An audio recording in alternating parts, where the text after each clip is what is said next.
자, 오늘도 예배에 잘 나오셨습니다. 자, 오늘 말씀 누가 인생의 참된 성공자인가 제목으로 말씀을 드립니다. 자, 우리는 성공이라는 단어를 좋아합니다. 성공이라는 단어를 많이 사용합니다. 참 당신 성공하셨습니다. 이런 이야기를 듣고 싶어 합니다. 이 성공이라는 말은 부정적인 단어가 아닙니다. 이것은 좋은 단어입니다. 성공이라는 단어를 어떤 때에 씁니까? 어떤 목적한 것을 이룰 때, 어떤 것을 목표로 삼았습니다. 그 목표를 성취했을 때 성공했다라는 말을 씁니다. 자, 문제는 그 목표가 무엇이냐가 중요하죠. 악한 것들, 나쁜 것을 목표로 삼고 성취했을 때 성공했다는 표현을 쓰지는 않습니다. 좋은 것들, 선한 것들, 유익한 것들, 그런 것들을 목표로 삼고 그 목표를 이룰 때에 성공했다라고 이야기합니다. 자, 우리는 삶의 성공을 원합니다.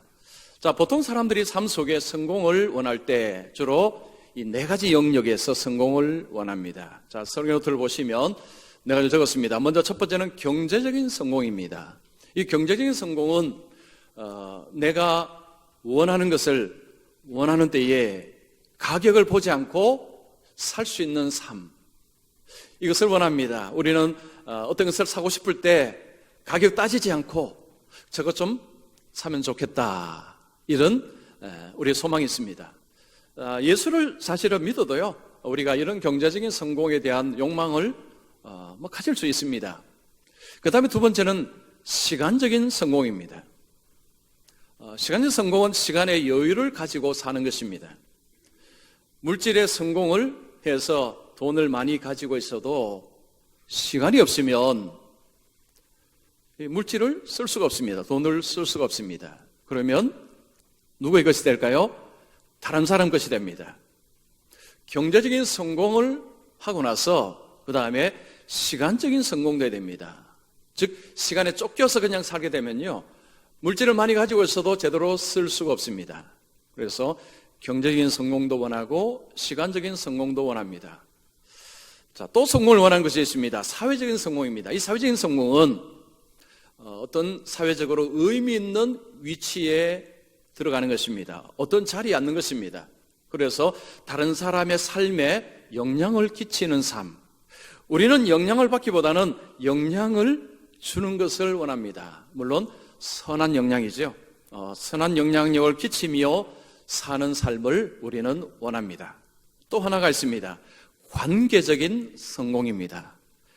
주변 사람들과 함께 더불어 잘 살아갈 수 있는, 즉 좋은 관계를 가지고 살고 싶어 합니다. 자, 우리 모두는 좋은 관계를 통해서 온 친구 관계, 좋은 교우 관계, 좋은 가족 관계, 부모와 자식 간의 이 모든 관계에서 다 좋은 관계를 가지고 싶어 합니다. 자, 우리는 주로 이 네 가지 영역에서 성공을 원합니다. 예수를 믿는 사람도 여러분 이 네 가지 영역에서 성공을 추구하는 것은 잘못된 것은 아닙니다. 이렇게 성공을 추구하면 좋은 것입니다. 자, 그런데 이 네 가지 성공을 하는 것은 우리의 삶에 유익되고 좋은데, 근데 우리가 한 가지 질문해야 될 것이 있습니다. 그리스도 앞에 섰을 때, 우리가 주님 앞에 서게 됩니다. 주님 앞에 섰을 때에 주님은 어떻게 보실 것인가? 이 네 가지 성공을 다 이루어서 세상 사람들이 볼 때에 당신 참 성공하셨습니다 라는 이야기를 들을 수 있습니다. 그런데 우리는 모두가 그리스도의 심판대 앞에 선다고 했습니다. 우리의 모든 삶은 그리스도 앞에 다 내어놓고 판단을 받아야 됩니다. 자, 그럴 때 예수님이 저와 여러분의 삶을 볼 때 어떻게 보실 것인가? 세상에서는 성공했다는 소리를 듣지만 주님께서 그렇게 말씀하실까? 그래, 너 참 성공했다, 참 잘 살았다, 이런 말씀을 과연 하실까라는 질문입니다. 만약 여러분이 오늘 이 땅의 삶을 마감하고 이제 주님 앞에 서게 된다면 어떠실 것 같습니까? 주님께서 여러분의 인생을 어떻게 판단하실 것 같습니까? 주님 앞에 성공자가 되실 수 있겠습니까? 아니면 혹 실패자가 될 것 같습니까? 자, 이 중요한 질문을 여러분 자신에게 한번 던져보시고 오늘 이 본문의 말씀을 같이 들었으면 좋겠습니다. 오늘 본문에서 예수님이 바로 이 중요한 말씀을 우리에게 합니다. 누가 참된 성공자인가? 이것을 우리에게 말씀하고 있습니다.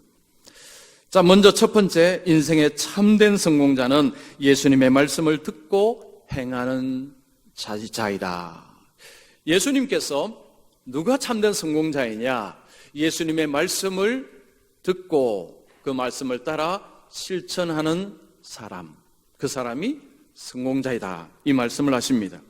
자, 24절 다시 한번 보시면요. 그러므로 누구든지 나의 이 말을 듣고 행하는 자는 그 집을 반석 위에 지은 지혜로운 사람 같으리니, 예수님께서 지혜롭다는 표현을 씁니다. 예수님은 성공이라는 단어를 쓰지 않았습니다.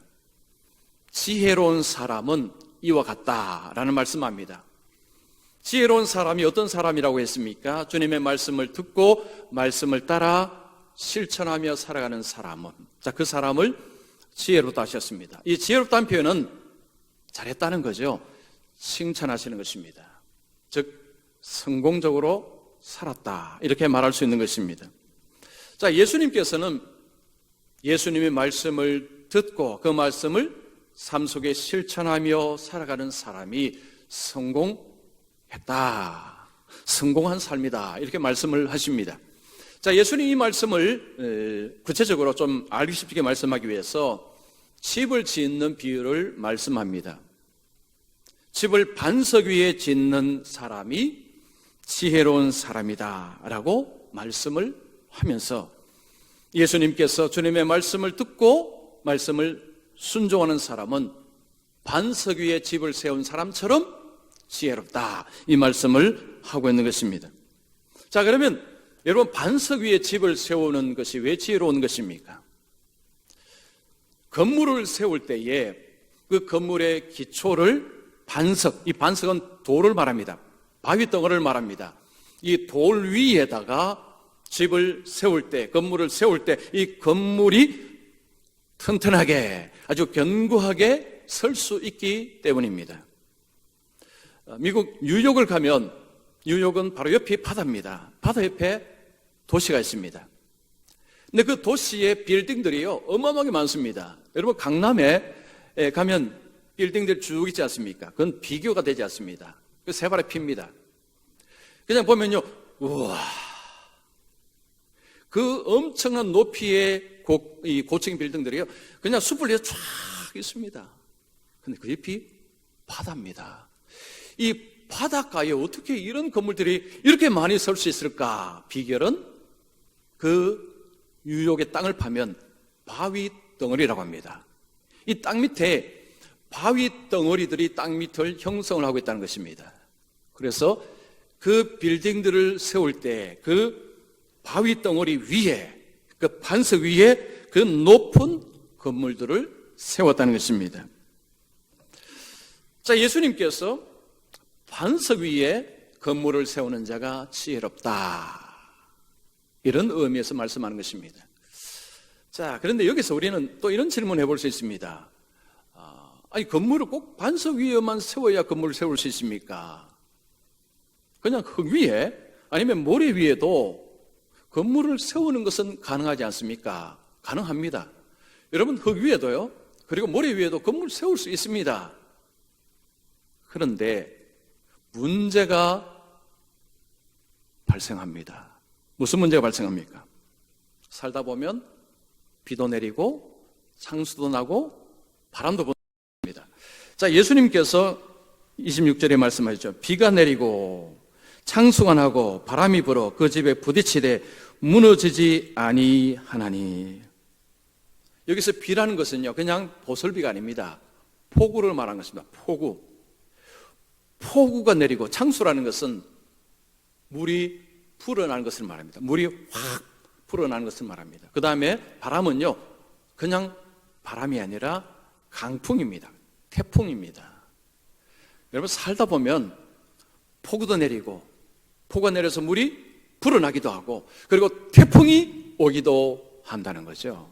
자, 이럴 때에 흙 위에, 모래 위에 집을 세웠으면 기반이 어떻게 됩니까? 쓸려 내려갑니다. 그러면 무너지는 것입니다. 그래서 예수님께서 반석 위에 집을 세운 사람이 지혜로운 사람이다, 그렇게 말씀하고, 자, 이는 주추를 반석 위에 놓은 까닭이요. 이 주추라는 것은 건물 기둥 밑에 이 괴는 것입니다. 그 괴는 것이 바위, 돌 위에 괴는 것을 말합니다. 괴었기 때문에 비가 오고 창수 안 하고 바람이 불어도 건물은 끄떡없다. 그래서 지혜로운 사람이다, 이 말씀을 하는 것입니다.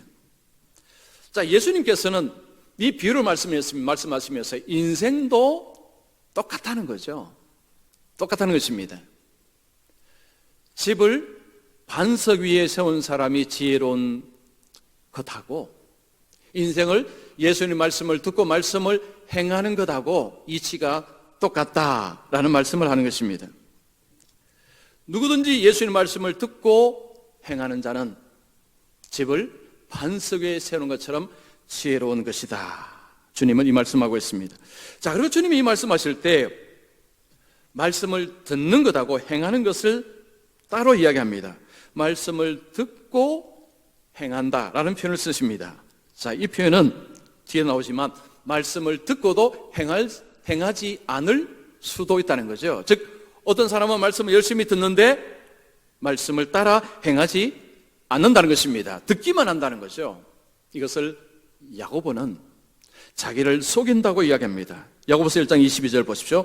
너희는 말씀을 행하는 자가 되고 듣기만 하여 자신을 속이는 자가 되지 말라. 듣기만 하고 말씀을 따라 살지 않는 것은 자기를 기만하는 것이다, 자기를 속이는 것이다. 자, 이거 어떻게 이해를 해야 될까요? 입으로는 믿습니다라고 말을 합니다. 그런데 삶 속에 말씀을 따라 살지 않습니다.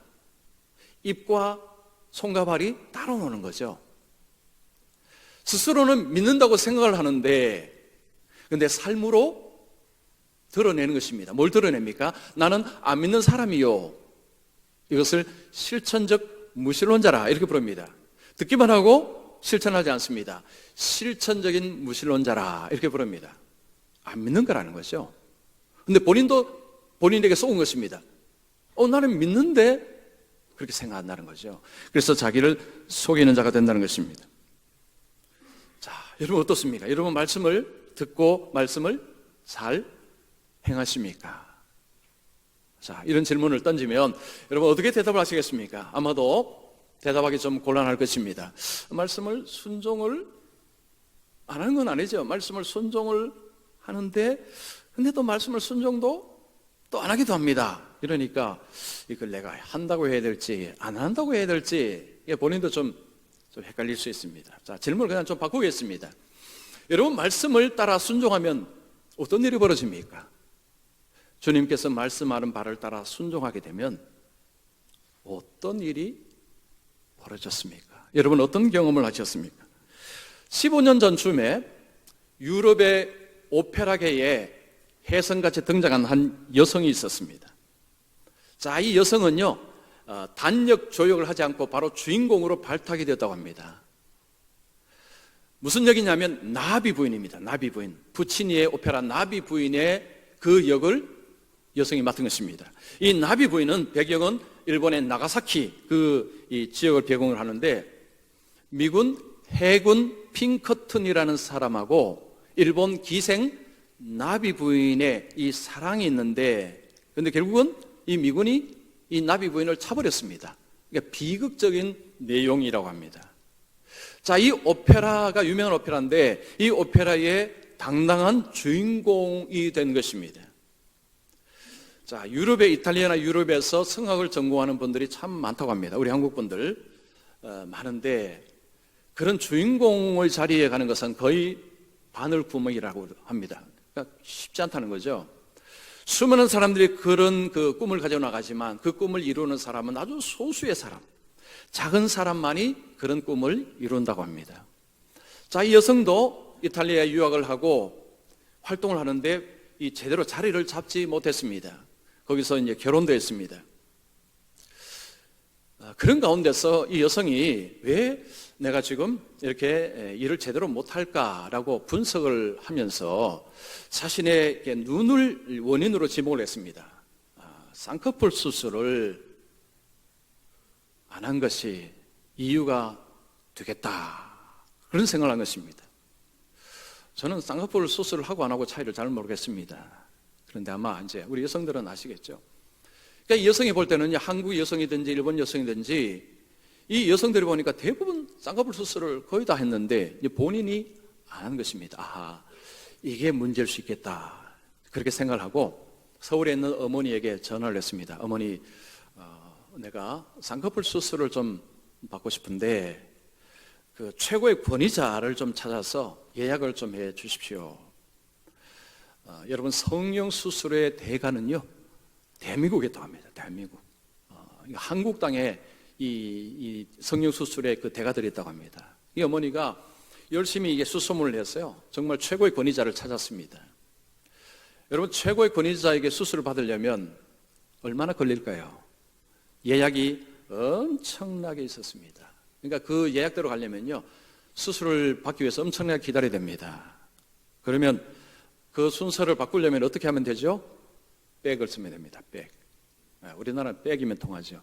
그래서 이 어머니가요, 백을 통해서 순서를 바꿨습니다. 앞쪽으로 이제 원하는 날짜에 수술 날짜를 딱 잡았습니다. 딸에게 너가 와서 이제 그 날짜, 너가 원하는 날짜에 예약을 잡았다, 이제 그런 이야기 했습니다. 그러니까 딸이 너무너무 이제 기쁜 거죠. 최고의 권위자한테 이렇게 쌍꺼풀 수술을 받게 되었으니까 얼마나 기뻤겠습니까? 그리고 그 주일날 예배를 드리는데 목사님 설교가 좀 이상했습니다. 약간 유치했어요. 어떻게 유치했느냐 들어보십시오. 주님께서 주신 것에 왜 감사하지 않습니까? 왜 여성들은 쌍꺼풀 수술을 하십니까? 좀 유치하죠, 그죠? 여러분이 하나님 나라에 갔을 때 하나님께서 야, 너 누구냐? 나 너 처음 본다. 이러면 어떻게 하려고 합니까? 목사님 그런 설교를 한 것입니다. 그래서 이 여성이 목사님이 오늘 왜 이렇게 유치한 설교를 하시나 그랬는데요, 갑자기 이건 내게 하시는 말씀 같다는 생각이 들었답니다. 그래서 어머니에게 전화했습니다. 어머니, 나 수술을 안 받겠습니다 하니까 어머니가 야, 이거 어떻게 잡은 것인데 와서 빨리 수술 받아, 막 역정을 내더랍니다. 어머니, 나 수술을 안 받기로 했어요 하고 수술을 포기했습니다. 그리고 수술을 받는 그 날짜에 그 소규모 콩쿠르 대회가 그 지역에 있었는데 여성이 거기에 참여를 해서 대상을 받은 것입니다. 놀라운 일은 뒤에 있습니다. 그 자리에 유명한 극장의 장이 그 자리에 앉아 있었습니다. 이 장이 이 한국 여성을 딱 보고 이 여성이다, 이 여성이 나비부인역에 딱 저격이다 라고 찍은 것입니다. 그래서 이 여성이 나비부인역으로 이제 발탁이 된 것입니다. 이 여성도 이해가 안 되는 거죠.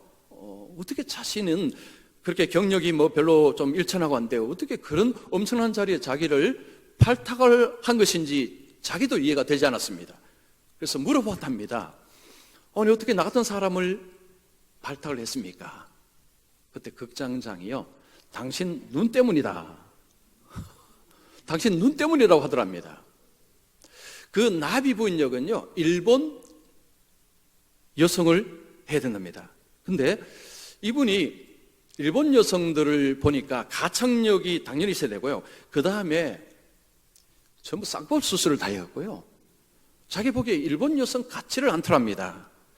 그래서 이 쌍꺼풀 수술하지 않은 가창력이 있는 여성이면 좋겠다고 생각했는데 자기가 딱 보니까 대상 받았으니까 가창력은 당연히 있는 거죠.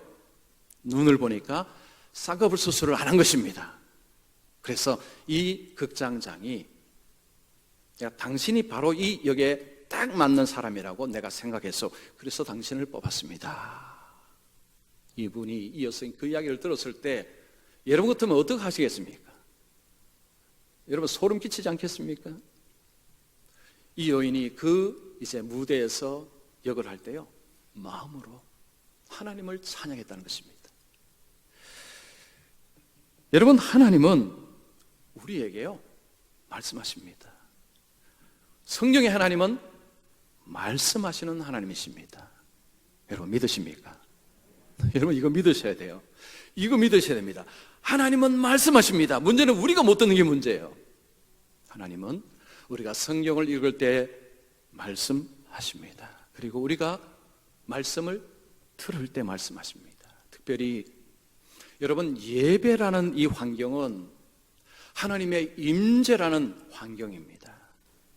그래서 예배라는 것이요, 그냥 뭐 한 시간 지나가는 것 아닙니까? 라고 소홀히 여길 수도 있는 예배입니다. 왜냐하면 매주 예배를 드리기 때문에. 그냥 한 주 예배 그냥 넘어갈 수도 있습니다. 여러분, 그 한 주에 여러분 인생이 바뀔 수 있습니다. 이 역사가 바뀔 수 있습니다. 예배를 소홀히 여기지 마십시오. 그리고 제가 늘 자주 이야기하는 말씀이 있죠. 오늘도 제게 말씀을 하여 주시옵소서. 종이 주의 말씀을 듣겠나이다. 이게요, 예배 드리는데 정말 중요한 자세입니다. 자, 우리가 말씀을 들을 때 이 과학적인 관점, 너무 논리적인 관점으로 말씀을 들으면 되게 어렵습니다. 왜냐하면 말씀을 전하는 목사가요 완전하지 않습니다. 오류투성입니다. 여러분, 하나님은 연약한 사람을 통해서, 목사를 통해서 하나님께서 말씀을 하십니다. 그래서 사람은 약합니다. 저도 약하고 저도 부족함이 많고 하지만 하나님은 약한 자를 통해서 하나님께서 말씀하십니다. 특별히 어려운 일이 있을 때, 힘든 일이 있을 때, 답답하실 때, 이때는 여러분 예배의 자리가요 치료의 자리입니다. 예배의 자리가 회복의 자리입니다. 왜냐하면 하나님께서 그럴 때에 특별히 우리에게 말씀을 하십니다. 여러분 오해는 하지 마십시오. 자, 주님 말씀을 들으면 다 성공하고 다 유명해지고 그런 이야기가 아닙니다. 핵심은 그겁니다. 주님은 우리에게 말씀을 하심으로 우리의 삶이 아픔과 슬픔과 고통 속에 있을 때 거기에서 우리에게 피할 길을 주시고 우리에게 새로운 길을 주시고 우리에게 새로운 마음을 주시고 때로는 그 길이 좁은 길일 수 있습니다. 예수님은 고난을 통해서 성공하셨습니다. 우리 역시 주님 말씀을 따라가면서 고난의 길을 갈 수도 있습니다. 그러나 그 길이 매듭을 푸는 길이 되는 것입니다.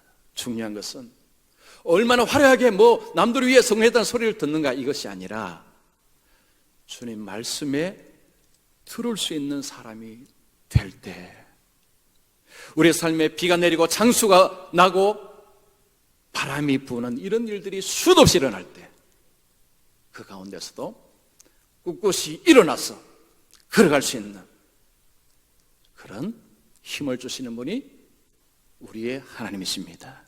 그래서 저는 우리 교회 모든 성도님들이 요즘 좀 힘들지 않습니까?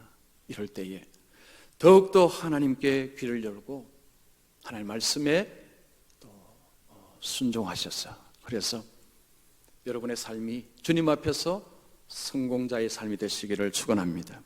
자, 두 번째 말씀의 인생의 실패자는 예수님의 말씀을 듣고 행하지 않는 자이다. 자, 말씀의 성공자는 말씀을 듣고 행하는 자라는 것. 그러면 실패자는 반대죠. 말씀을 듣고 행하지 아니하는 것입니다. 26절 27절 말씀을 보시면요, 나 이 말을 듣고 행하지 아니하는 자는 그 집을 모래 위에 지은 어리석은 사람 같으리니 비가 내리고 창수가 나고 바람이 불어 그 집에 부딪힘에 무너져 그 무너짐이 심하니라. 여기서 무너진다는 것은요 완전히 망가진다, 망한다는 표현입니다. 주님의 말씀을 듣기는 듣는데 말씀을 따라 살지 않게 되고 즉 자기의 생각을 따라 살게 되면 그러면 어느 때 인생이 완전히 와르르 무너진다는 거죠. 망한다는 이야기입니다. 자, 그러면 여러분 모래 위에 누가 집을 짓습니까? 여러분 이거 상식적으로 이건 사실 말이 안 되는 소리죠. 여러분 누가 모래 위에 집을 지을 수 있습니까?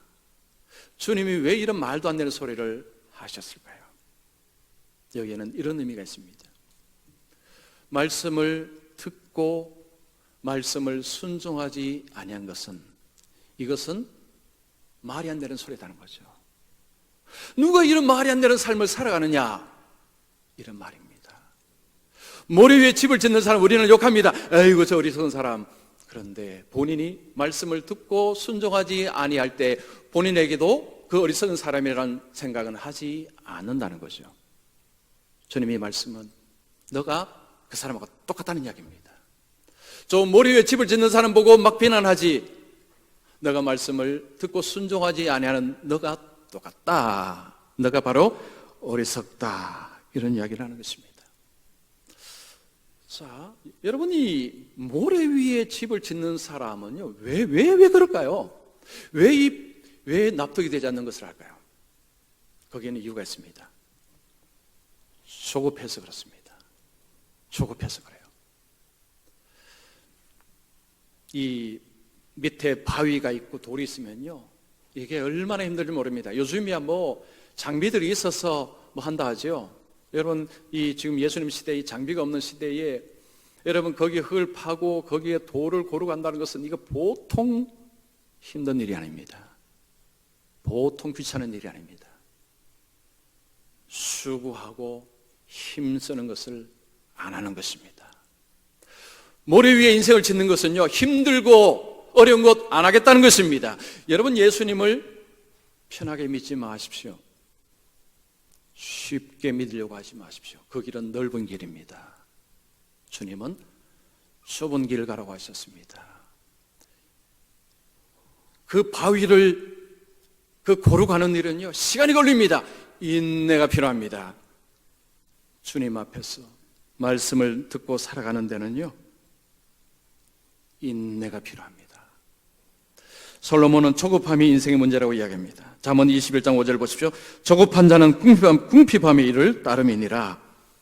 조급하게 되면 궁핍하게 된다. 이 궁핍은 단지 먹는 것이 없다는 문제가 아니고 인생이 여기서 엄청난 이 인생의 문제를 만난다는 것입니다. 조급죠. 급하게, 쉽게 인생을 망치는 길이라는 것입니다. 우리가 예수님의 말씀을 듣고도 순종하지 못하는 이유 중에 하나 바로 여기 있습니다. 좀 쉽게 믿고자 하는 마음이 있습니다. 좀 편하게 믿고자 하는 마음이 있습니다. 그리고 인내가 어려운 것입니다. 내가 원하는 것 좀 빨리빨리 안 해주니까요, 신경질 나는 거죠. 실망하는 것입니다. 여러분 시간을 조금 더 길게 보십시오. 좀 길게 보셔야 순종이 가능합니다. 20세기 초에 한 100년 전이죠. 20세기 초에 일본에 이 나가오라는 목사님이 있었습니다. 이 목사님이 신학교를 졸업하고 교회 개척을 이제 생각하고 일본의 어느 지역에 개척을 할까 이게 고민을 하면서 이제 일본 지도를 놓고 이제 기도를 한 것입니다. 그런 가운데 그에게 다가온 지역이 가나자와라는 지역이 있었습니다. 이 가나자와라는 지역은요, 인근 100km 안에 예수 믿는 사람이 한 명도 없는 미신으로 그냥 뭐 이렇게 살아가는 그런 지역이었습니다. 근데 이분이 여기에 내가 개척을 해야겠다 하고 거기다가 이제 천막으로 건물을 만들었습니다. 교인은 누구냐? 본인과 부인 그리고 이제 어린 아이, 뭐 이제 아주 어린 아이, 그러니까 3명이 이제 교인인 것입니다. 자, 거기에 개척을 해서 한 1개월이 지났는데 아무도 오지 않습니다. 뭐 또 복음도 전하고 했는데 아무도 오지 않습니다. 6개월이 지났는데도 아무도 오지 않습니다. 1년이 지났는데도 아무도 오지 않았습니다. 2년이 지났는데도 3년이 지났는데도 교인이 한 명도 늘어나지 않았습니다. 자, 만약에 여러분 주위에 그런 분이 계시면 여러분 뭐라고 하시겠습니까? 하나님의 뜻이 아닌 것 같습니다. 이 지역은 하나님께서 세우시는 지역이 아닙니다. 지역을 옮기시는 게 나을 것 같습니다.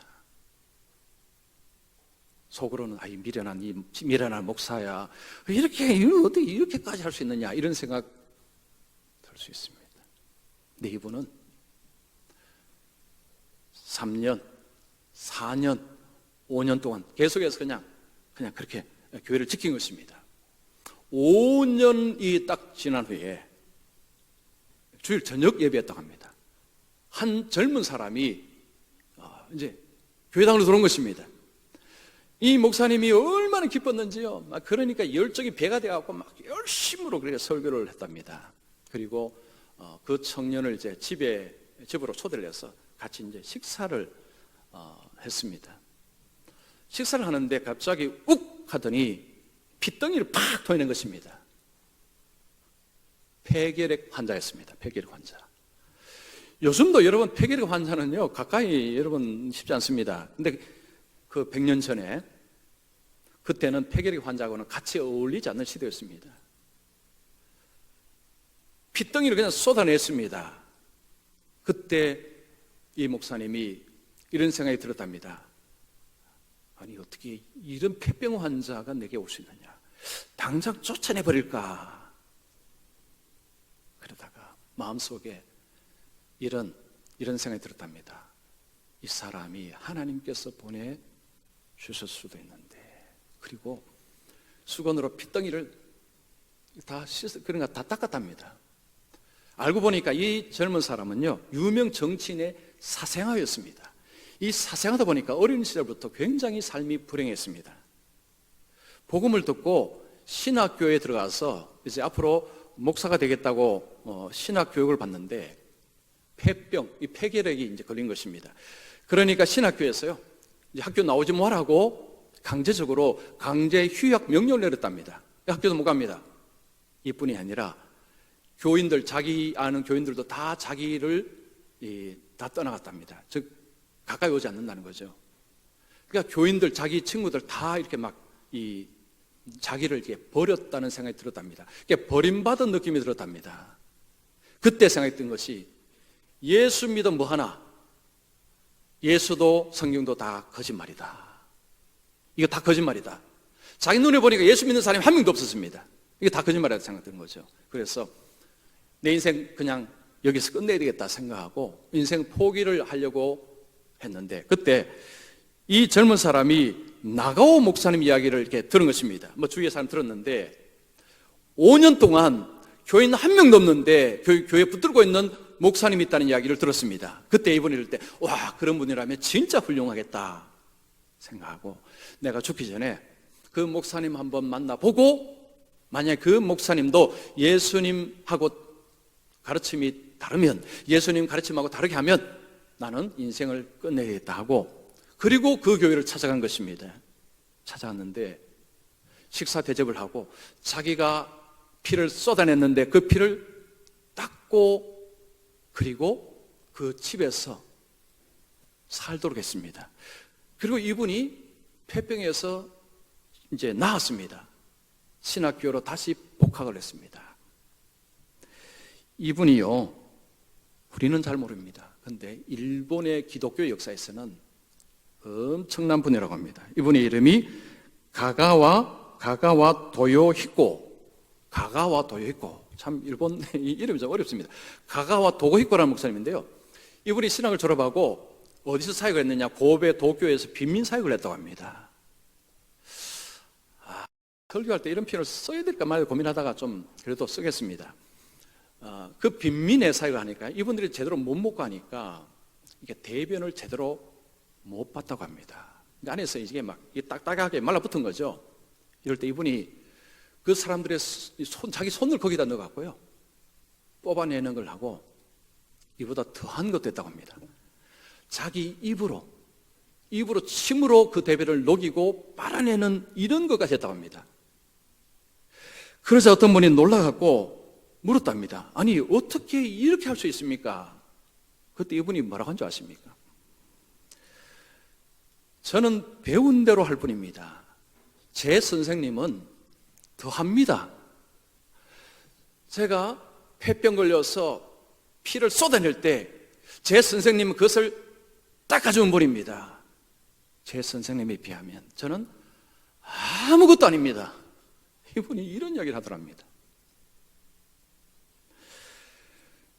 여러분, 이 나가오 목사님 목회는요, 5년 동안 교회는 한 명이 없다가 5년 지나고 이제 한 명이 온 것입니다. 경제 논리를 따져보면 이분은 목회를 실패한 것입니다. 세상의 수의 논리를 따져보면 이 사람의 목회는 실패한 것입니다. 이건 실패입니다.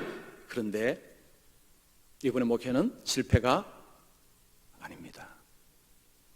실패가 아니에요. 이 목사님으로 인해서 가가와 토요히코라는 엄청난 목회자가 나올 수 있었습니다. 이 가와 목사님은요, 나중에 중국을 갔답니다. 중국 가서 장개석 총통의 부인이 크리스찬인데 그 부인이 이제 성경 좀 그렇게 가르쳐 달라 해서 성경을 가르쳐 주고, 거기에서 사는 일본인들에게도 엄청난 유익을 준 사람이 이 가가와 목사님이랍니다. 여러분, 우리가 하나님의 뜻을 행하는 데 방해되는 것이 뭐냐면 경제 논리입니다. 세상의 수의 논리입니다. 소급증입니다. 5년 동안 교인 한 명이 안 왔을 때, 아이고, 그냥 닫아. 그냥 교회를 닫아. 그냥 닫고 저 다른 데 가봐. 여러분, 세상의 논리는 그런 이야기입니다. 여러분, 하나님의 논리는 뭘까요? 십자가 논리입니다. 주님의 논리는 십자가 논리입니다. 여러분, 골로새서 2장 15절을 보십시오. 통치자들과 권세들을 무력하여 드러내어 구경거리로 삼으시고 십자가로 그들을 이기셨느니라. 예수님의 성공 방식은 십자가였습니다. 여러분, 이 십자가는 쉬운 길이 아닙니다. 빨리 뭔가를 이루는 길이 아닙니다. 어려운 길입니다. 힘든 길입니다. 시간이 걸리는 길입니다. 이 십자가의 은혜가 우리에게 내려왔습니다. 자, 주님께서 우리에게 원하시는 것은 바로 이 은혜의 원리를 따라서 살아가는 것입니다. 여러분, 세상의 경제 원리, 세상의 수의 원리가 아니고 주님의 십자가의 은혜의 원리를 따라서 살라는 거죠. 그런데 우리는 무엇에 익숙합니까? 세상의 경제 논리에 더 익숙합니다. 수의 논리에 더 익숙해요. 저는 제가 이 말씀을 준비하면서 목회하면서 이 수의 논리, 경제 논리에 사로잡혀 있지 않는가 보니까 저도 역시 같았습니다. 주일날 숫자가 좀 적게 오면요, 마음이 조금 낙심이 되고, 저도 그랬습니다. 우리가 얼마나 세상의 경제 논리, 여러분 세상의 수의 논리, 세상의 원리에 사로잡혔는지 모릅니다. 그래서 순종이 어려운 것입니다. 우리가 순종하려면요, 쉬운 길로 가려고 하면 순종 못합니다. 뭔가 급하게, 뭔가 지금, 그러면 순종 못합니다. 그러면 아휴, 예수 믿어봐야 소용없어, 말씀 소용없어, 이렇게 돼버립니다. 정말로 우리가 주님 앞에 말씀을 듣고 순종하는 사람이 되기 위해서는 십자가의 논리, 은혜의 논리, 하나님은 우리보다 더 천천히 가시는 분이십니다. 우리는 저 많이 가 있고 주님은 저 뒤에 야, 좀 천천히 가라. 뭐 그렇게 급하냐. 여러분, 이럴 때가 참 많습니다. 그래서 정말로 말씀을 듣고 말씀을 순종하는 데는 조금 힘든 길이라도 가겠습니다. 그리고 시간이 좀 걸리더라도 가겠습니다. 이것이 되지 아니하면 순종 어렵습니다. 그러면 나중에 실패자가 됩니다. 저는 실패자가 되고 싶지 않습니다. 실패 목회자가 되고 싶지 않고요, 성공하는 목회자 되고 싶습니다. 저는 우리 성도님들도 주님 앞에 실패한 인생이 아니라 주님 앞에 섰을 때 수고했다, 애썼다, 그런 칭찬받으며, 그래서 성공적인 삶을 살아가시기를 축원합니다.